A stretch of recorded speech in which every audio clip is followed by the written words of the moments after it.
শ্রম দিচ্ছেন, আপনাদের ন্যায্য দাবি আদায় করার জন্য যেটা চেষ্টা করছেন, আমরা আমাদের ন্যায্য দাবি আদায় না হওয়া পর্যন্ত আমরা এই মাঠ ছাড়বো না। এবং আমি মালিক ফোরামের সভাপতি সাধারণ সম্পাদককে অনুরোধ করব, আমাদের কর্মসূচি যদি 9টা থেকে 6টা পর্যন্ত হয়ে থাকে, আজকে থেকে শুরু করতে হবে 9টা থেকে 8টা পর্যন্ত আমরা এখানে থাকবো।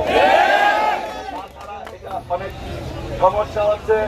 আমরা গতকালকে এক্সপোর্টের অনেকগুলা পেপার আমরা বন্ধ করেছিলাম, সেখানে 6টার পরে অনেকে পেপার এন্ট্রি করেছে। আবার যদি 5জন 7জন যদি এন্ট্রি করতে পারে, আর বাদ বাকি লোকগুলা কি অন্যায় করেছে? আমাদের বন্ধ সব দিকেই বন্ধ রাখতে হবে। আমরা 8টা পর্যন্ত প্রোগ্রাম চালানোর জন্য আমি সভাপতি সেক্রেটারি কাছে অনুরোধ করবো।